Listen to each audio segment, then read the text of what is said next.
Hello friends, welcome back to study कर। मैं हूं आपका दोस्त प्रभाकर। डेली करंट अफेयर्स की क्लास में आपका बहुत बहुत स्वागत है। आज हम डिस्कस करेंगे 29 जून 2022 से related most important current affairs के क्वेश्चन। तो आप इस लेक्चर को बहुत ही ध्यान से सुनिएगा, लास्ट तक सुनिएगा। लास्ट में आपसे कुछ क्वेश्चन पूछे जाएंगे तो उनके आंसर आप कमेंट बॉक्स में जरूर दीजिएगा। पीडीएफ अगर आपको डाउनलोड करना हो तो पीडीएफ मिल जाएगा टेलीग्राम पर, वहां से आप इसका पीडीएफ आसानी से डाउनलोड कर सकते हैं। दोस्तों, अगर आप किसी भी कॉम्पिटिटिव एग्जाम की तैयारी कर रहे हैं तो आप स्टडी कर को फॉलो जरूर करें और बेल आइकन दबा लें, जिससे आपको समय पर और सबसे पहले नोटिफिकेशन मिल सकेगा। चलिए फ्रेंड्स, आज का पहला क्वेश्चन डिस्कस करते हैं, ध्यान से सुनिएगा। कोशानोव मेमोरियल 2022 एथलेटिक्स मीट में नवजीत ढिल्लो ने किस मेडल को जीता है?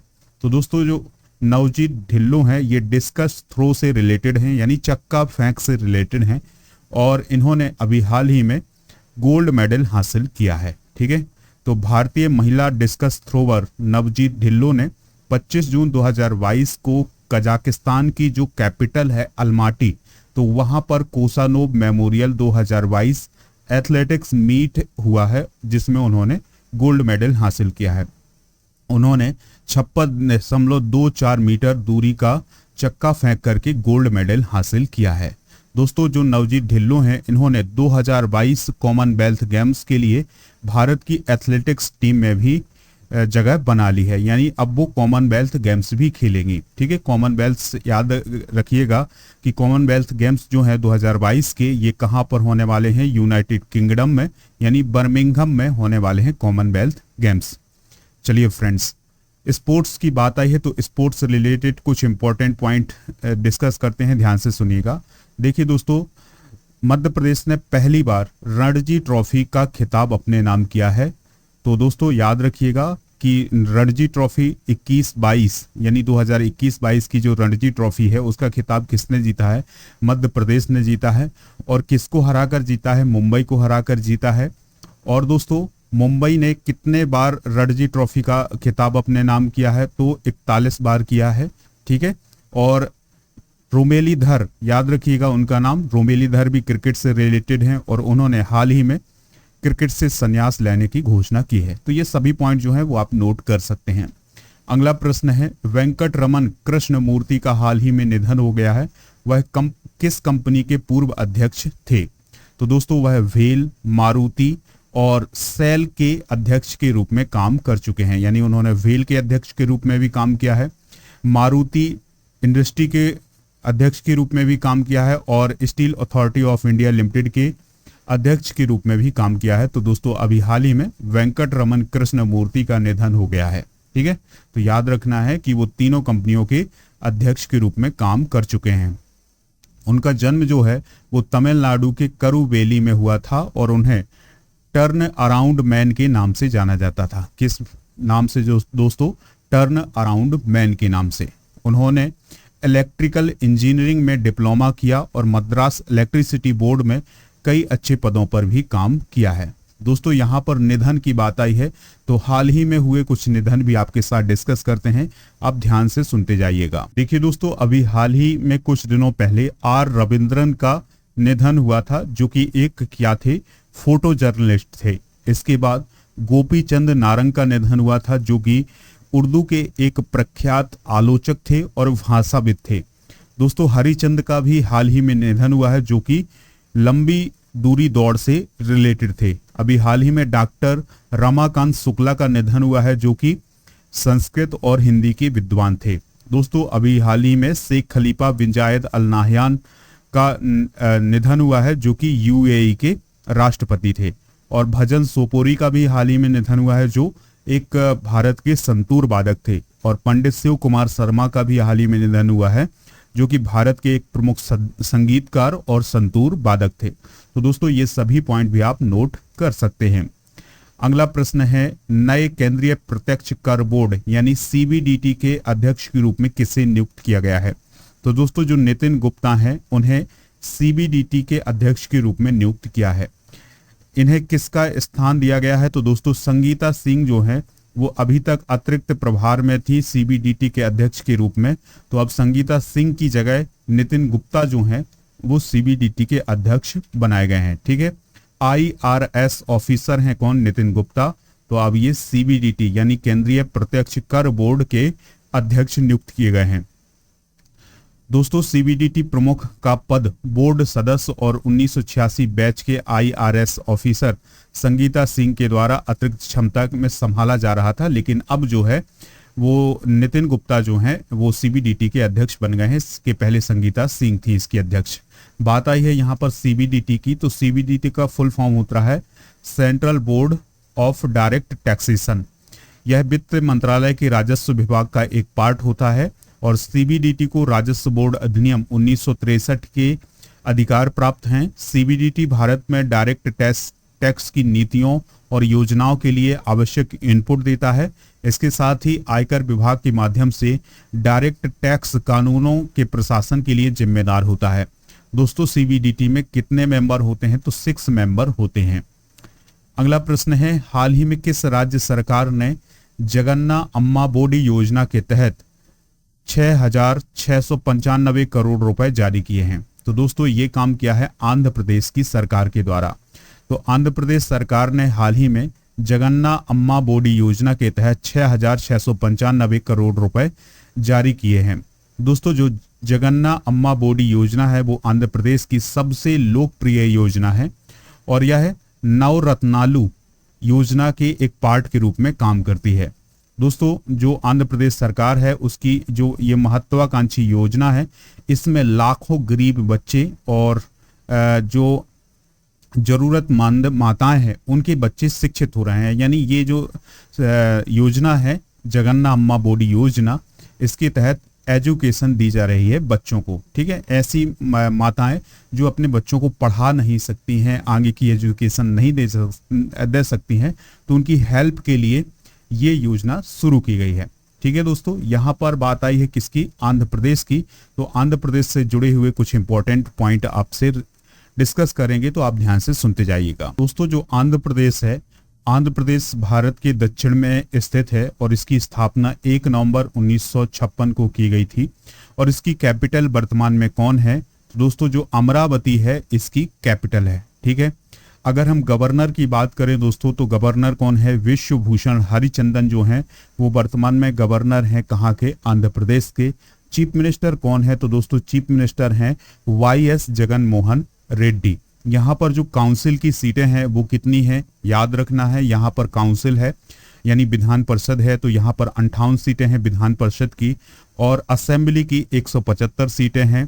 राज्यसभा की कितनी सीटें हैं दोस्तों? राज्यसभा की 11 सीटें हैं और लोकसभा की कितनी सीटें हैं? 25 सीटें हैं। तो ये सभी पॉइंट जो हैं वो आप नोट कर लीजिएगा।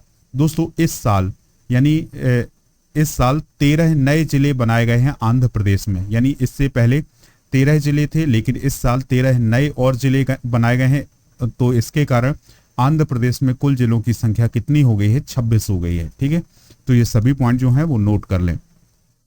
अगला प्रश्न है, केंद्र सरकार ने रिसर्च एंड एनालिसिस विंग, जिसे हम रा बोलते हैं, के प्रमुख सामंत गोयल का कार्यकाल कितने साल के लिए बढ़ा दिया है? तो दोस्तों रॉ के जो चीफ हैं सामंत गोयल, उनका कार्यकाल कितने साल के लिए बढ़ा दिया गया है? तो दोस्तों उनका कार्यकाल 1 साल के लिए बढ़ाया गया है। वो 30 जून को रिटायर होने वाले थे, लेकिन अब उनका जो कार्यकाल है वो 30 जून 2023 तक बना रहेगा। ठीक है दोस्तों, पिछले साल भी सामंत गोयल का जो कार्यकाल है वो 1 साल बढ़ाया गया था। ठीक है, अगर हम बात करें सामंत गोयल की, तो वो 1984 बैच के पंजाब कैडर के आईपीएस ऑफिसर हैं। ठीक है, बात आई है यहाँ पर रॉ की, तो आज हम डिस्कस करेंगे दोस्तों रॉ से रिलेटेड कुछ इंपॉर्टेंट पॉइंट, आप इनको नोट करिएगा। दोस्तों रॉ को हम क्या बोलते हैं? Research and analysis wing. तो भारत की अंतरराष्ट्रीय गुप्तचर संस्था का नाम क्या है? रॉ है। यानी विदेशों की जो जानकारी है उसको कलेक्ट करना और देश की सुरक्षा को बनाए रखना किसका काम होता है? रॉ का काम होता है। इसका गठन सितंबर 1968 में किया गया था। कब किया गया था? सितंबर 1968 में किया गया था। देखिए दोस्तों, इससे पहले ये जो काम है वो आईबी के पास हुआ करता था, लेकिन आईबी जो है वो 1962 के भारत पाकिस्तान युद्ध, भारत चीन युद्ध और 1965 के भारत पाकिस्तान युद्ध में कुछ खास काम नहीं कर पाई थी, यानी उसने ये बात पता नहीं कर पाई थी कि ये देश जो है वो भारत पर हमला कर सकते हैं।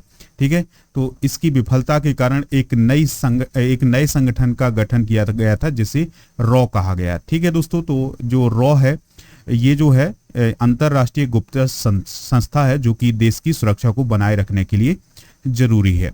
अगला प्रश्न है दोस्तों, G7 समूह ने गरीब देशों के लिए कितने बिलियन अमेरिकी डॉलर के ग्लोबल बुनियादी ढांचा कार्यक्रम की घोषणा की है? तो इस क्वेश्चन का आंसर होगा 600 बिलियन अमेरिकी डॉलर। यानी जो G7 समूह है उसने गरीब देशों के लिए 600 बिलियन अमेरिकी डॉलर के लिए एक कार्यक्रम चलाने की घोषणा की है।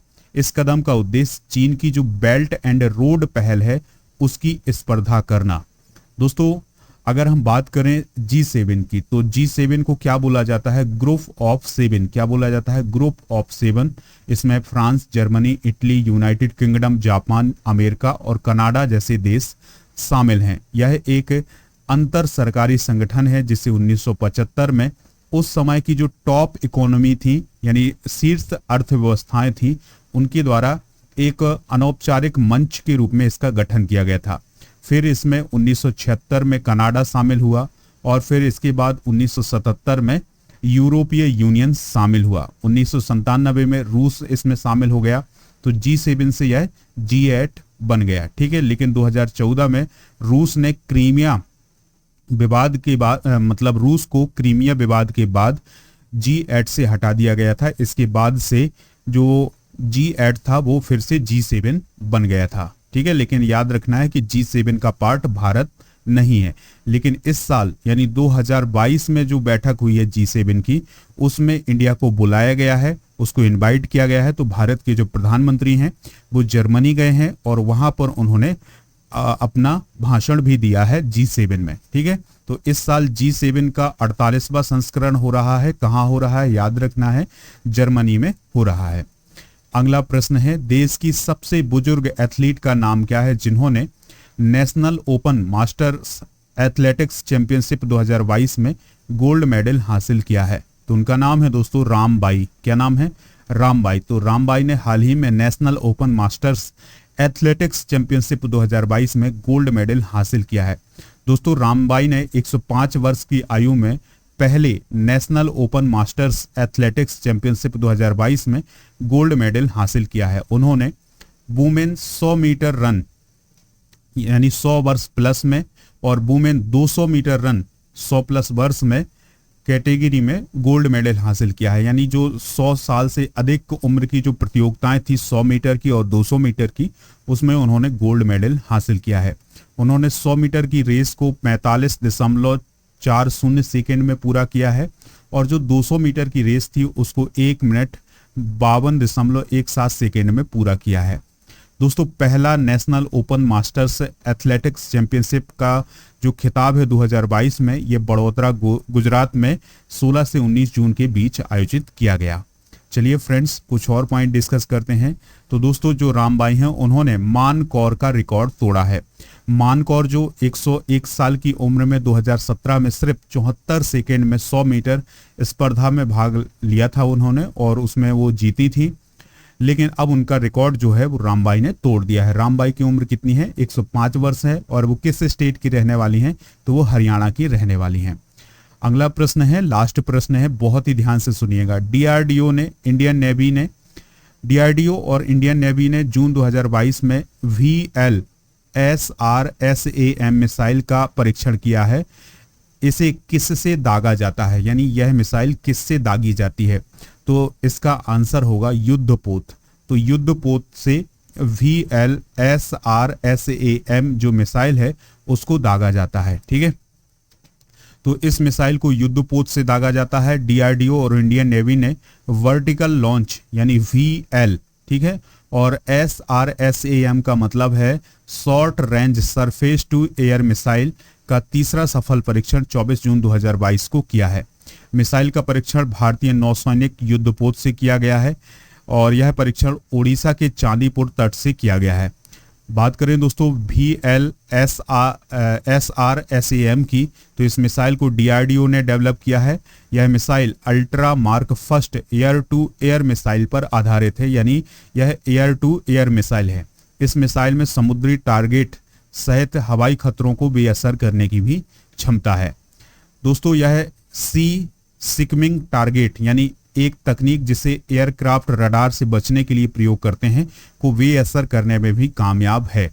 यह 40 से 50 किलोमीटर की दूरी पर और लगभग 15 किलोमीटर की ऊंचाई पर हाई स्पीड हाई टारगेटों पर हमला कर सकती है। यहाँ पर बात आई है दोस्तों DRDO की, तो DRDO से रिलेटेड कुछ इंपॉर्टेंट पॉइंट डिस्कस करते हैं। तो DRDO का फुल फॉर्म होता है defence research and development organisation, headquarter new Delhi में है। चेयरमैन है जी सतीश रेड्डी।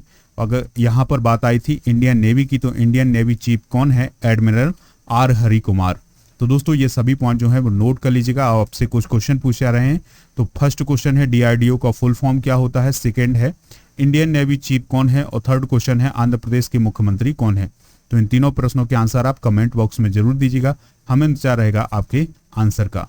दोस्तों अगर आपको ये लेक्चर पसंद आया हो तो आप इसे लाइक कर दें और शेयर कर दें सभी दोस्तों को सभी सोशल मीडिया प्लेटफॉर्म पर। जय हिंद, वंदे मातरम।